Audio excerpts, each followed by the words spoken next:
Good afternoon, everybody, and welcome to this afternoon's webinar. We will be joined shortly by Rich Blue of the Center for Christian Life Enrichment. He'll be speaking on dynamic interventions, making transformational shifts in family systems. This is part 2 of Rich's webinar series on family systems. The date today is August 22nd. It is 11:30 Central Standard Time, and Rich will be sharing with you the tips and skills to make dynamic family interventions. But before we get to that, just to tell you a little bit about who we are and what we do. We are the Center for Christian Life Enrichment. We're located in the northern suburbs of Chicago, and we have 50-plus years of experience and almost more than a decade of graduate education between our 5 therapists. We're an emotionally focused therapy center and have an emotionally focused approach to counseling, and we blend the cutting edge of psychology and Christian principles. And our presenter today, Rich Blue, is a licensed clinical professional counselor and also the founder and director of the Center for Christian Life Enrichment. He is an ordained minister, has been practicing in the field of clinical psychology for more than 25 years, and worked on Campus Crusade, and has partnered with dozens of churches in the Chicagoland area. So at this point, I'd like to turn it over to Rich, and he will tell you more about intervening in family systems.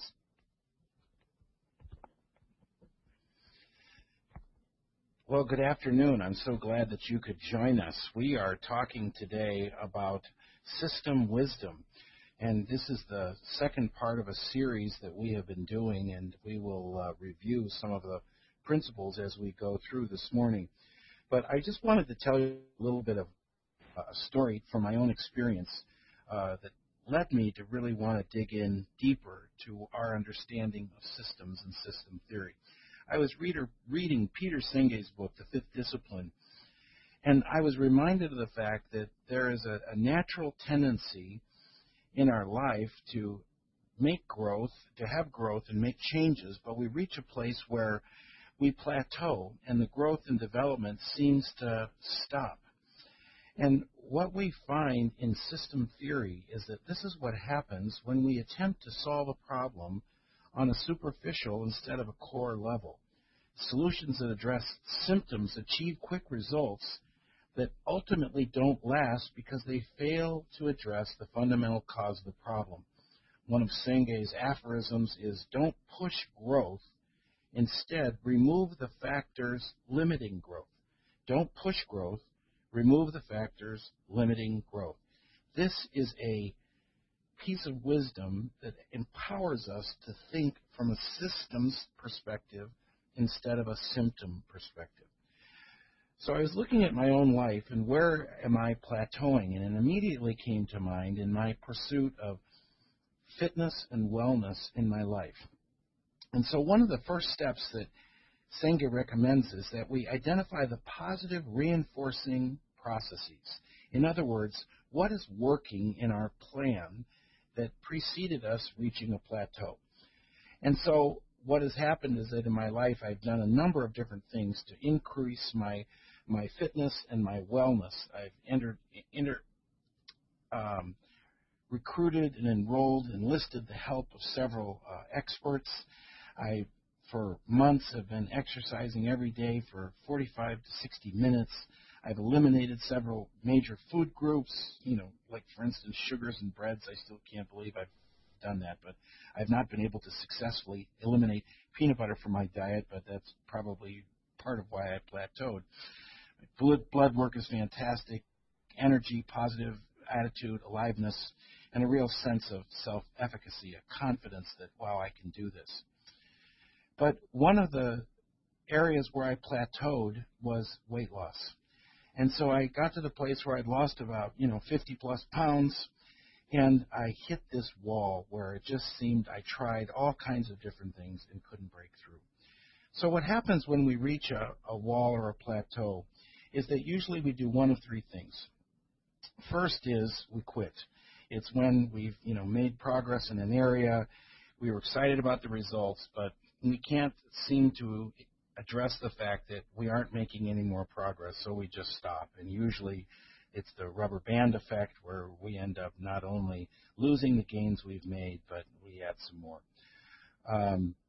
The second thing is what people seem to do, especially when they're looking at it from a system perspective, is that they redouble their efforts and try to do more of the same, more hard work, more discipline, more structure, more accountability, and usually it just postpones the cycle and the plateau returns. But what Senge is encouraging, and what's encouraging me, is that if we think about it from a system perspective, what we begin to do then is that we have the opportunity to look below for a more fundamental system type of solution that addresses the foundations of the issue and the foundation of the problem. So this is what we're really going to talk about today. But before I get into that and how that worked, I want to just review some of the important principles that we talked about in terms of system theory. And one of the things that's very important is to understand that for me, this awareness happened. I certainly had studied family systems and I talked about it, but to realize the extent to which I viewed the world through an individual or a parts perspective instead of viewing it through a systems or a whole perspective.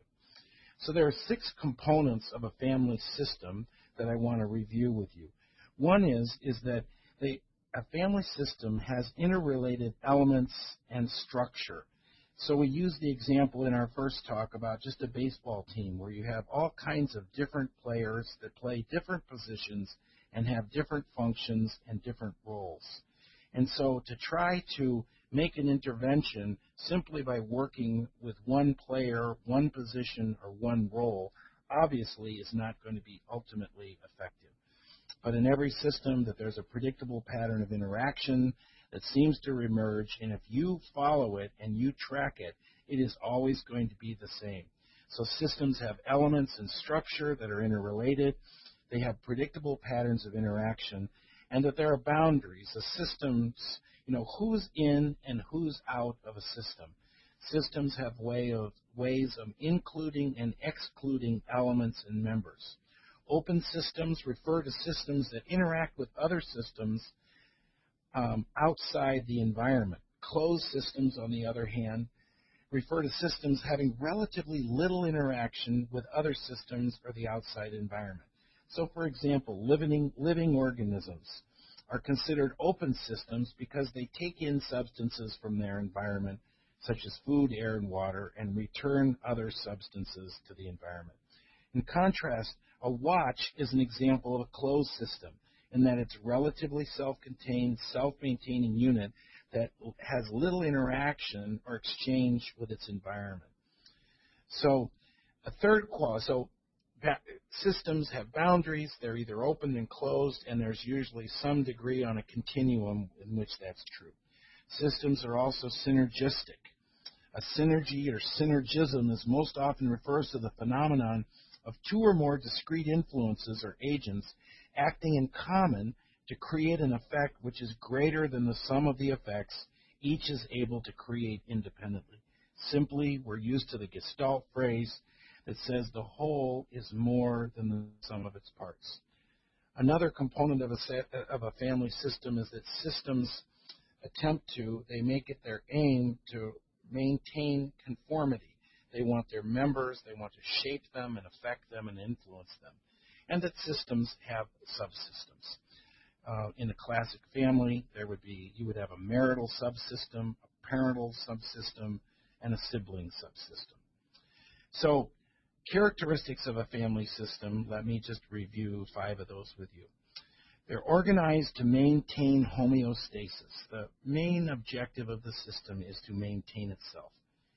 Systems also resist change. One of the fundamental strategies of maintaining homeostasis in any system is to resist anything that's different, new. Those things are perceived as a threat. The third characteristic of a family system is members adopt roles. So in a family system where many of you are familiar with the common roles of a hero, the placater, which is the people pleaser, the scapegoat, the black sheep, the one that acts out, the lost child, the one that just seems to accommodate and adjust and almost is invisible, And the mascot, often the youngest, is just sort of the one that's the entertainer that has lots of energy and dramatic and very comfortable bringing aliveness and energy to the system. Each role has a function. So one of the critical things when you're thinking system, when you think about your family, your business, the team you're on, is to identify each role that each person plays and then imagining what functions does that role, do they play in that role. Another thing is triangles. It's called triangling, thanks to Murray Bowen. Triangling is a strategy for dealing with anxiety, stress, and conflict. And in interpersonal systems, this is the dynamic. When things break down between two people, usually the effort is to draw a third party in and to try to incorporate them into the solution, when in reality it just sustains the problem. Last point is that crises create an opening for system change and transformation. When things break down, it's very important that we recognize that it is offering a special opportunity for us to make a change in the core operating function of a system, and we want to take advantage of that, which is the point of our talk today. Dynamic interventions in the family system. How do we do that? We've begun to understand some of what's involved in a system, but now we want to look at 4 keys in intervening in family systems. The first is to observe and assess the system, not the individual. The temptation in any given situation is to try to view a problem through the lens of just an individual instead of the whole of which the individual is a part. This is the principle of holism. You cannot understand a system by simply identifying and understanding the parts. They all interact with each other and are independent. For example, the suspension system of a car. Think about what would you say makes up a car's suspension. Originally, I thought it consisted, I would have answered to say, well, it's the shock absorbers and the springs. But when you see this slide in front of you, you begin to recognize that the car suspension system involves all kinds of different elements and components. Ball joints, tie rods, struts, control arms, stabilizer bars, even the steering system. These were things that I was totally surprised to understand. And within this automotive system is a series of subsystems. You may recognize on this slide all these different warning lights that are often not very helpful, because when I see them, I have no idea what they are and have to look up in my German manual what in the world they mean. But what they're really telling us is within a car, which would be like a family, a group, a team, a corporation, there are a host of different subsystems. So let me give you an example that I learned of from one of my clients who is an expert in automotive suspension systems. That they encountered a problem in one of their designs where they recognized that a person was driving and they experienced a ton of vibration in the steering wheel. And so in their assessment, they identified that there was something, I can't explain what it was, but it had to do with the brake shoes themselves and the rotor and where they combine. So when you think about getting rid of the vibration in the steering, I would have assumed once they assessed that the problem involved the rotor and the brake pads, that they would somehow redesign the rotor or re-engineer the brake pads or something like that. Well, what I was surprised to find out was that what they actually ended up doing was not changing the brakes. They didn't improve the steering. There weren't better rotors. That would have been approaching the problem through a symptom perspective instead of a system perspective. What the engineers actually did to resolve the problem was they put in heavier or stronger bushings that absorbed the vibration. The bushings were something that, to me, would have been in a different part of the suspension. But my point is, I'm certainly not an engineer or an auto mechanic, but what I am is someone that's used to working on rotors and brakes, only to realize that then when you correct that, there's still vibration in the steering system. and how many times have I needed to think differently? And that's really what we're talking about. When you think about systems, what you want to do is train your mind to think with a very different perspective. You want to be like a social psychologist, social anthropologist. So what I think of it as is I think of viewing a system like from a tree fort.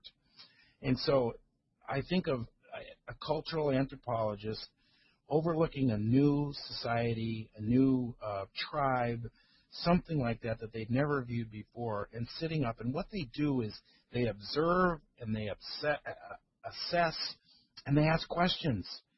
And so when I'm working with a family now, I try to picture myself looking at the family as if I was looking like from a tree fort. And I'm looking down on them, and I'm seeing the different roles, and I'm seeing the different behaviors that are happening, and I'm beginning to observe the individuals and try to make sense. What is it that they are doing? And maybe I'll be able to identify a role. Let's say if I was looking down on a community and I say, he's the chief, or he's the medicine man, or he's the sergeant at arms or something. And then to begin to identify what function does each of those roles serve. So when we look at a system, one of the critical things we want to do is much like we would teach our kids when about safety in crossing the street. We tell them stop, look, and listen.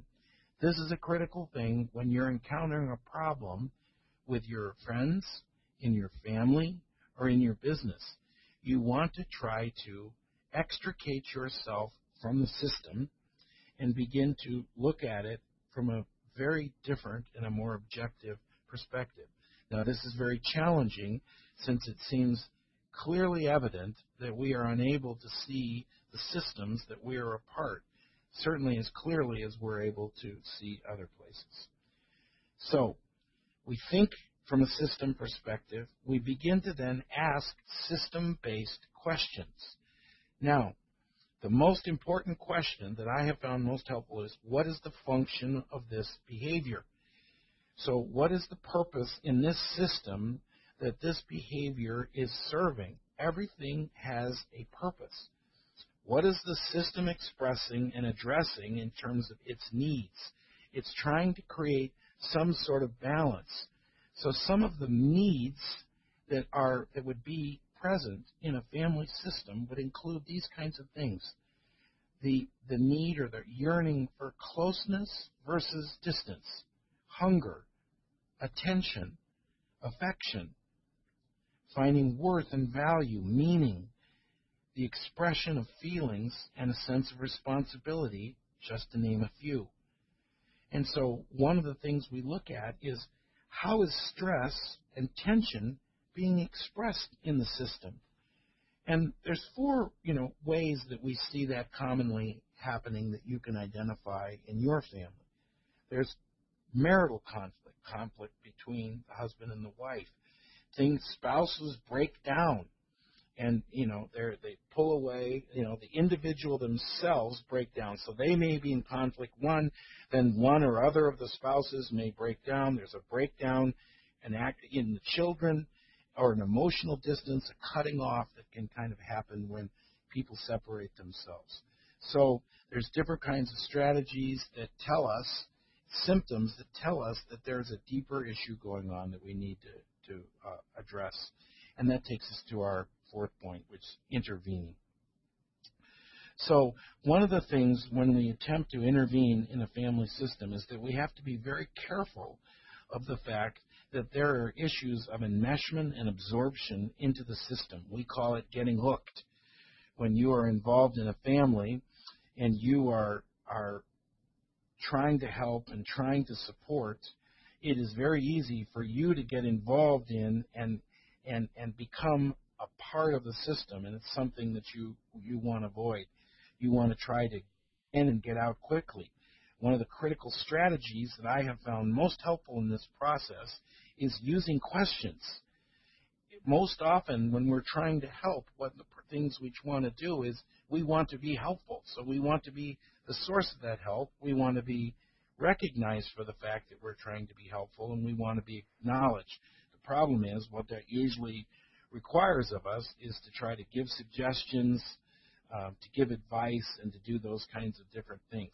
That is not a system approach.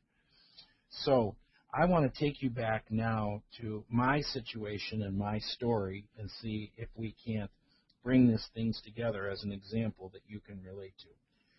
So when I recognized that I had reached a plateau and identified the fact that I had accomplished many significant things that were very, very valuable, losing 55 pounds, having a discipline that I sustained over months of exercising for 40 to 60 minutes a day. These were no big deal accomplishments. Cutting sugar out of my diet was a challenge.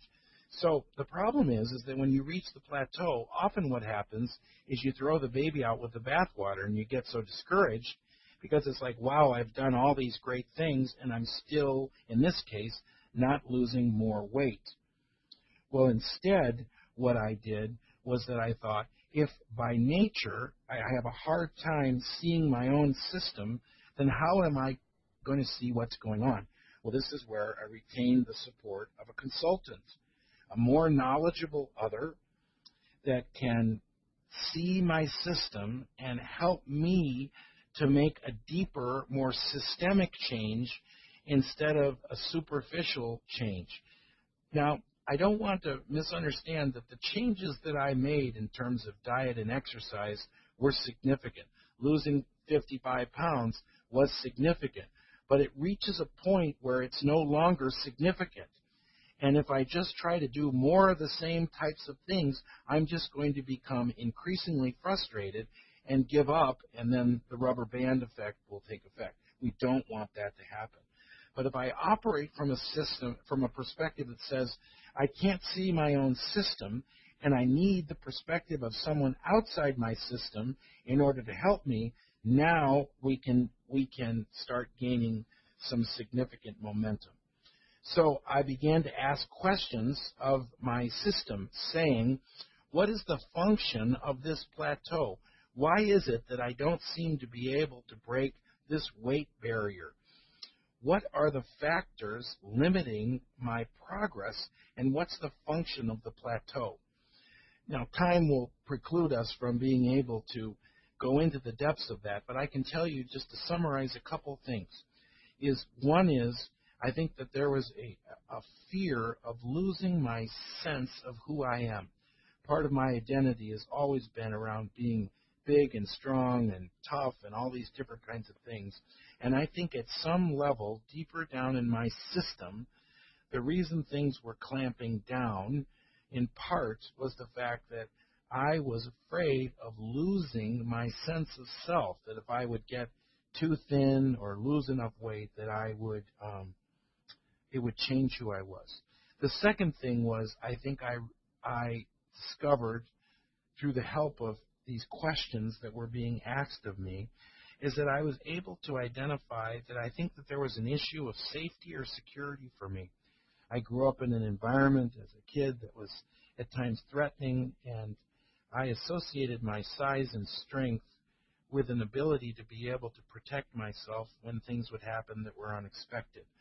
And I think at some level inside, earlier in my system, my internal family system, right, that I was afraid that if I got too thin or too small or something, that I would then become a target and again I would get in trouble. So this consultant said, well, let's try something. And we believe in experiential versus cognitive learning. So the suggestion was, let's try an intervention. And so what he said to me is, how about if you just try tracking everything that you eat, and let's rate it on a scale of a 1, a 2, or a 3. A 1 would be something that you eat that's absolutely energy-driven. It's fuel for your body. It makes perfect sense. You're hungry. You need it. You eat it. A 2 would be something that you eat that's not completely because you're hungry, but has an emotional component to it. And 3 is clearly emotional eating. Now, I must tell you, when he said, let's track your eating, I'm thinking counting calories, and I already could feel the resistance coming on. But there was something about this system, this new idea, that gave me a perspective and allowed me to see a deeper system that was happening. And this is the game that we're talking about, increasing consciousness. And the result for me was a significant increase in my awareness. I began to understand the processes that were going on, and I started to have a surge of enthusiasm and hope and energy that had been lost as a result of the discouragement of stepping on the scale and not seeing my weight be lower every time I got on there. I began to track patterns of when I ate, what types of food I ate, and began to realize that these are significantly related. And I realized that I can be the master of this area of my life. I do not need to be a slave to a system that previously was operating outside of my awareness. As I began to track my food, I began to recognize that I can deal with this and I can handle this.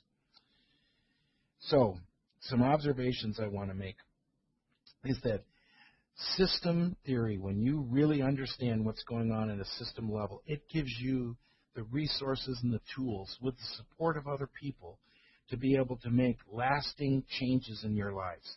You can make breakthroughs, and I'm sure many of you today that are listening to this webinar are thinking in your minds of areas where you've made progress for a time and gotten stuck, and that you can have help. Well, here's my suggestion to you. Use what we've talked about today to increase your understanding of your symptoms, of your systems.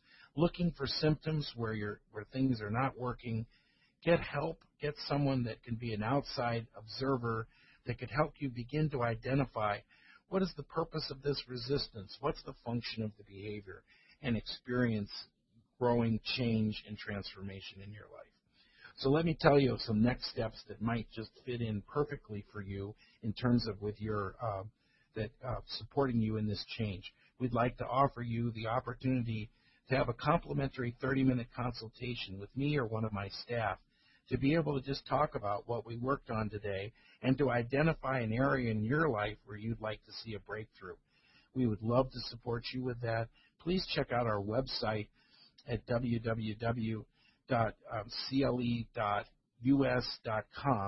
where you can see we have under our resources tabs quite a few different opportunities for you to listen to talks that talk about the ABCs of CLE and other webinars that we've done. You can see on this slide, you can contact us. We're on everything. You can see my blog at outoftheblueblog.us and Facebook, LinkedIn, Twitter, but we would love to hear from you. So thank you for joining us today. Have a wonderful day.